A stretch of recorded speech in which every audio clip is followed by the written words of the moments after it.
إن الحمد لله نحمده ونستعينه ونستغفره ونعوذ بالله من شرور أنفسنا وسيئات أعمالنا. من يهده الله فلا مضل له ومن يضلل فلا هادي له.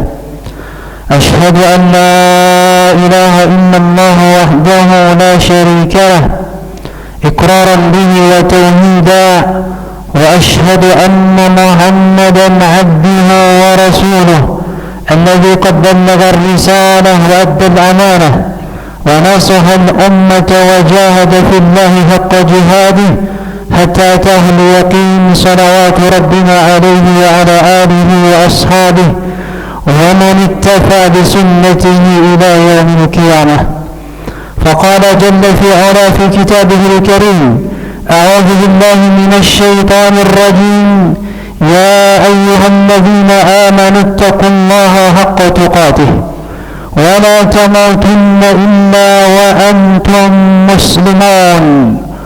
يا أيها الناس اتقوا ربكم الذي خلقكم من نفس واحدة وخلق منها زوجها وبث منهما رجالا كثيرا ونساء، واتقوا الله الذي تساءلون به والأرحام إن الله كان عليكم رقيبا.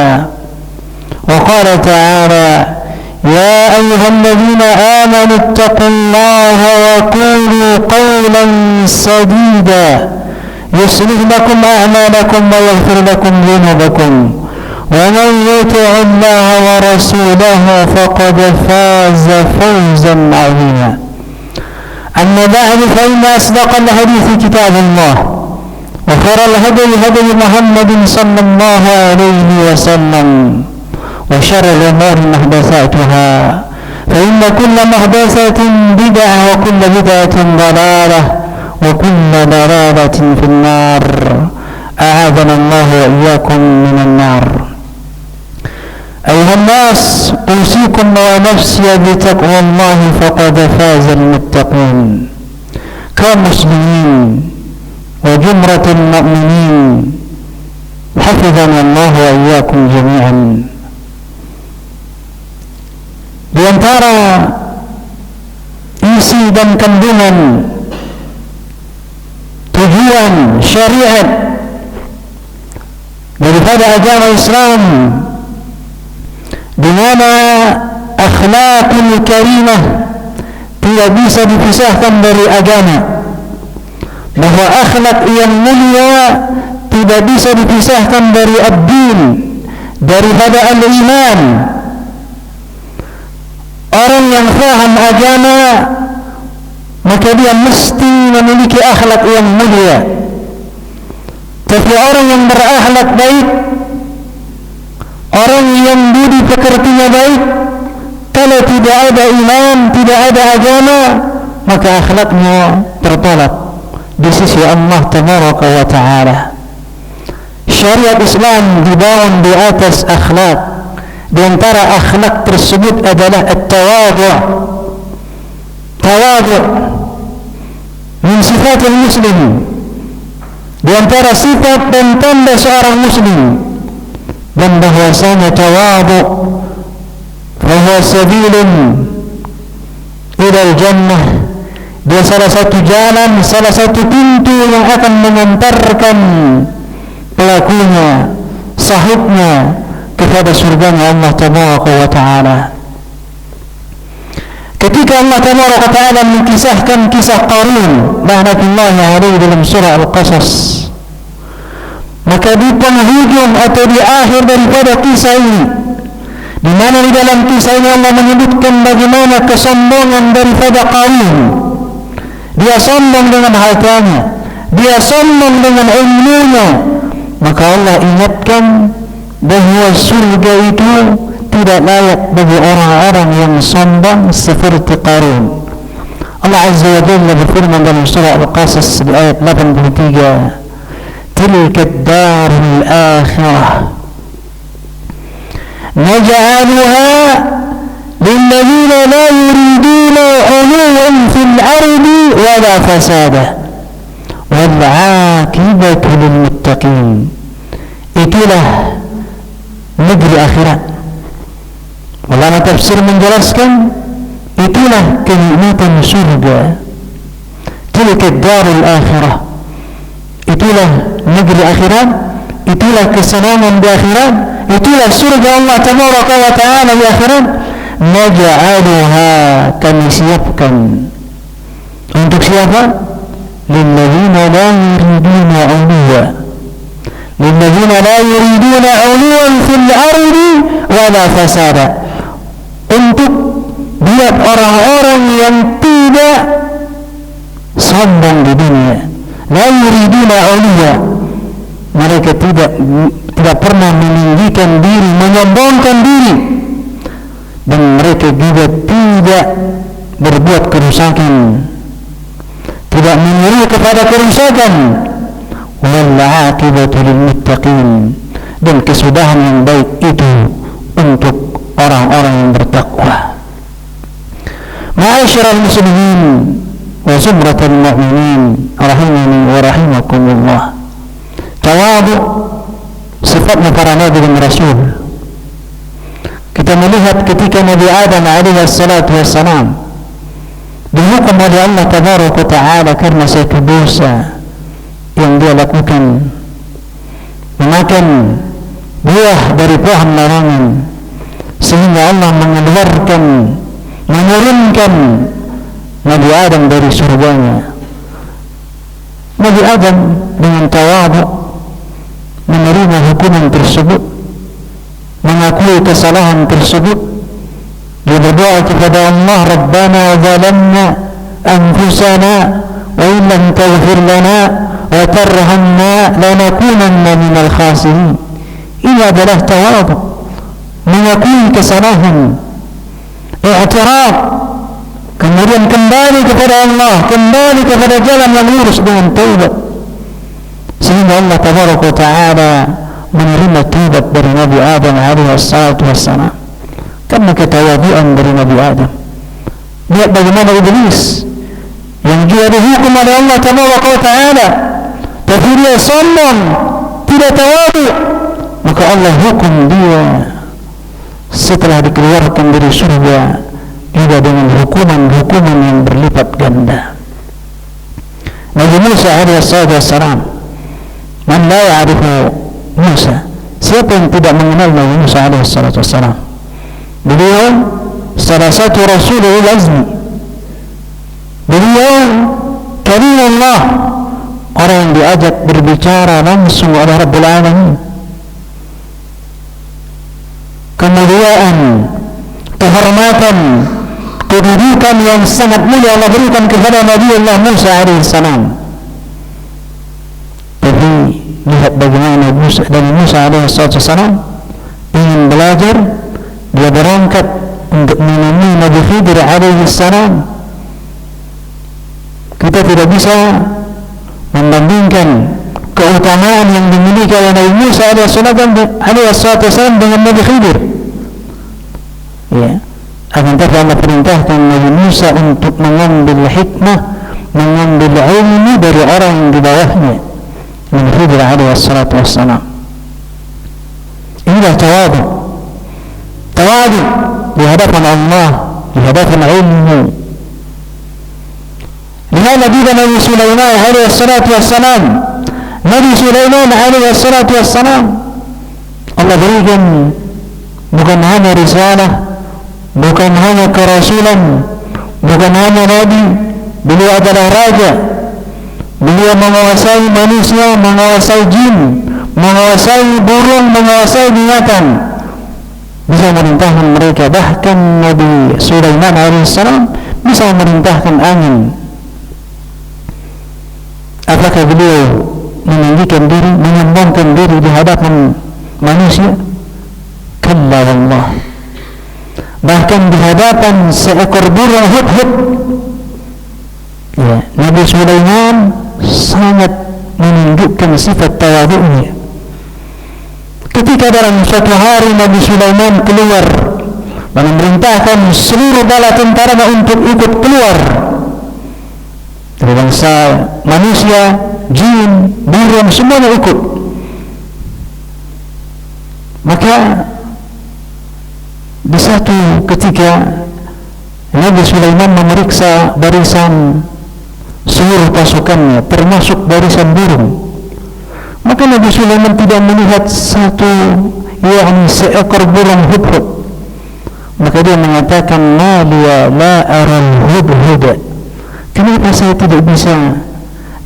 tidak melihat hudhud hadir di barisan ini? Ternyata hudhud pergi ke satu tempat, ya, dengan waktu yang singkat juga, tidak lama, ya.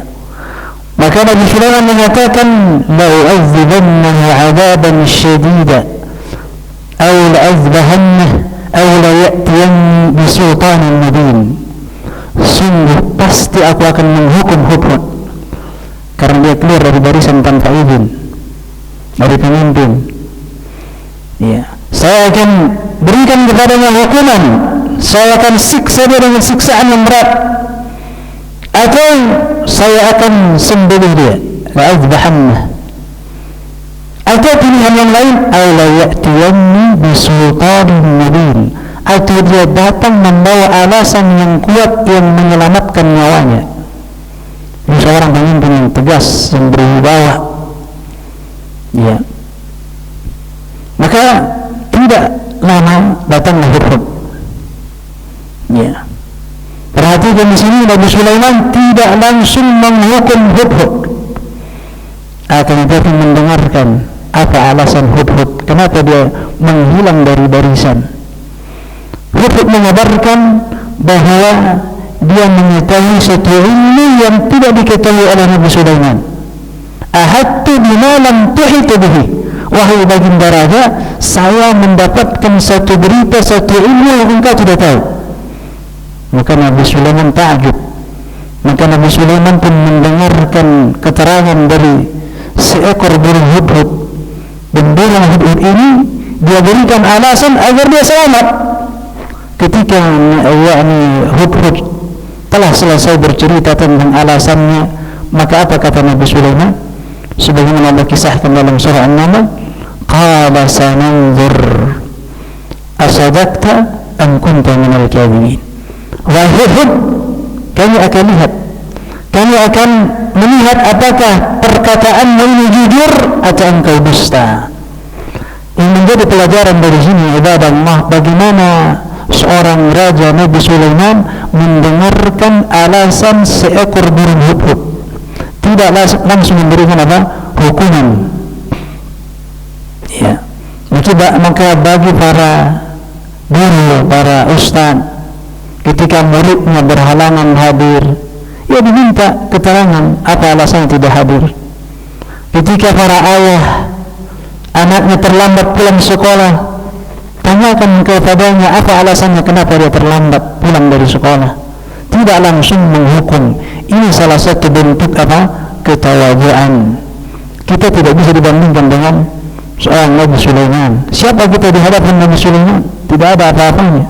Akan tetapi beliau terdiam mendengarkan alasan dari hudhud, bukan dari alasan dari manusia, tapi seekor burung, ya, apalagi sesama manusia. Ma'asyiral muslimin wa zumratul mu'minin rahimani wa rahimakumullah.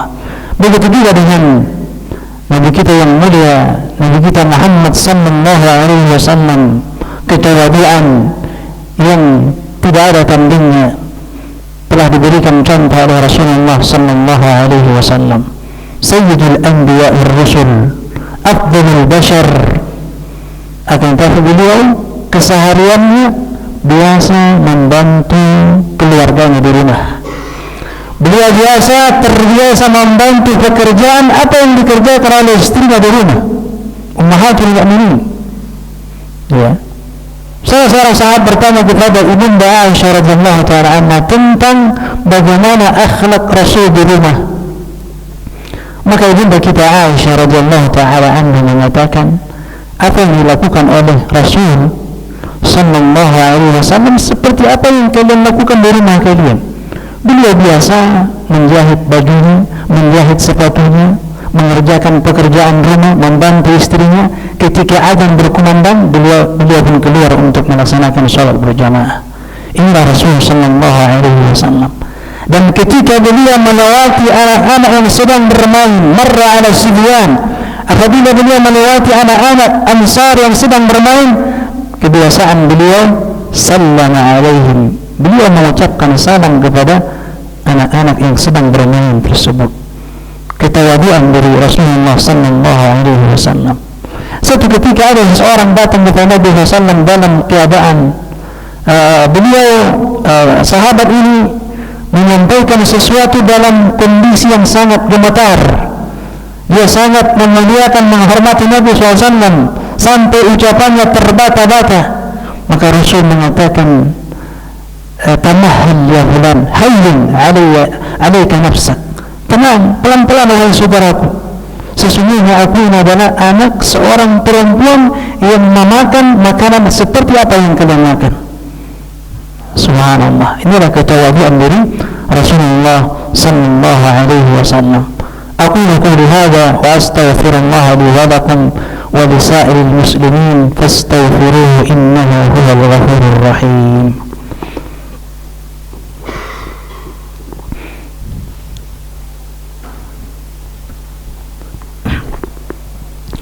Alhamdulillahi wa kafa wa salamun ala ibadihi alladhina istafa. Ashhadu an la ilaha illallah wahdahu la syarika lah wa ashhadu anna Muhammadan abduhu wa rasuluh. Allahumma salli wa sallim ala nabiyyina Muhammad wa ala alihi wa ashabihi wa tabi'in. Sebagaimana kita sebutkan di awal atau di khutbah yang pertama, bahwa agama Islam tidak bisa dipisahkan dengan akhlak. Kita melihat bagaimana Allah Tabaraka wa Ta'ala menyamakan di antara hamba-hambanya. Di masjid, ketika kaum muslimin membangun masjid, maka masjid ini untuk seluruh kaum muslimin, baik bagi pemimpin atau yang dipimpin rakyat, baik orang kaya ataupun miskin, mereka sama di masjid tersebut. Tidak ada namanya masjidnya orang kaya, sebagaimana tidak ada masjidnya orang miskin. Masjid Baitullah, di dalamnya kaum muslimin sama. Siapa yang hadir pertama, dia berhak untuk mendapatkan saf yang pertama, sehingga orang kaya bisa jadi di hadapannya orang miskin. Kita melihat juga bagaimana ibadah haji ditunaikan. Tidak ada perbedaan ihramnya orang kaya, pakaian ihramnya orang kaya dengan orang miskin sama. Ya, sama.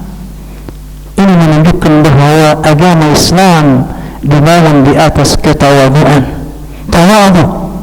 Karena sesungguhnya surga itu untuk orang-orang yang tawadu, sebagaimana neraka itu bagi orang-orang yang meninggikan diri, bagi orang-orang yang menyombongkan diri.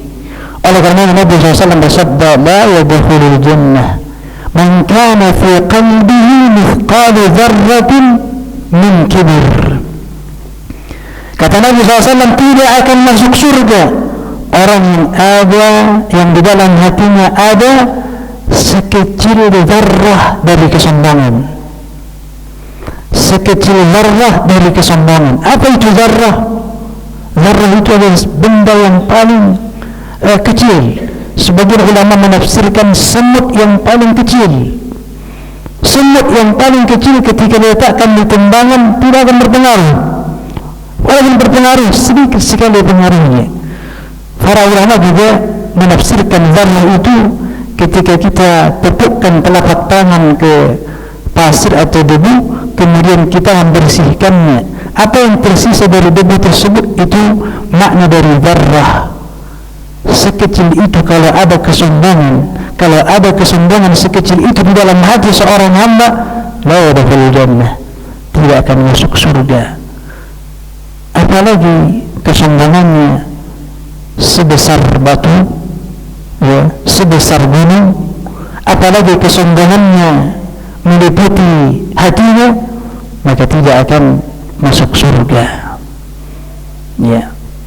Oleh karena dalam banyak ayat Allah menyebutkan bahwa neraka itu mathwan lil mutakabbirin, tempat kembali yang pantas bagi orang-orang yang sombong.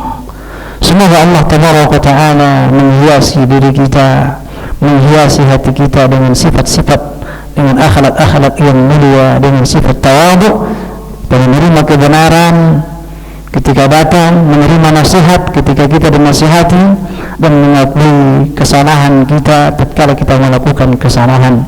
Hari Jumat adalah hari untuk memperbanyak salawat kepada Nabi SAW dan memperbanyak doa kepada Allah Tabaraka wa Ta'ala.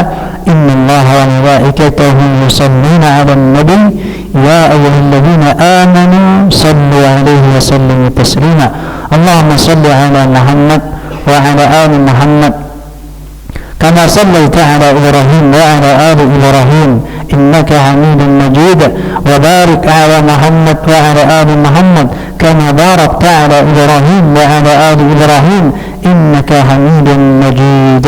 Allahumma ighfir lana wa lil muslimina wal muslimat wal mu'minina wal mu'minat al ahya'i minhum wal amwat innaka sami'un qaribun mujibud da'awat. ربنا ظلمنا أنفسنا وإن لم تغفر لنا وترحمنا لنكونن من الخاسرين. اللهم يا مقلب القلوب ثبت قلوبنا على دينك. ربنا لا تزغ قلوبنا بعد إذ هديتنا وهب لنا من لدنك رحمة إنك أنت الوهاب. اللهم اغفر لنا ولوالدينا وارحمهم كما ربونا صغارا. ربنا هب لنا من أزواجنا وذرياتنا قرة أعين واجعلنا للمتقين إماما. ربنا آتنا في الدنيا حسنة وفي الآخرة حسنة وقنا عذاب النار. اللهم إنا نسألك حسن الخاتمة ونعوذ بك من سوء الخاتمة. وصلى الله على نبينا محمد وآخر دعوانا أن الحمد لله رب العالمين. أقيم الصلاة.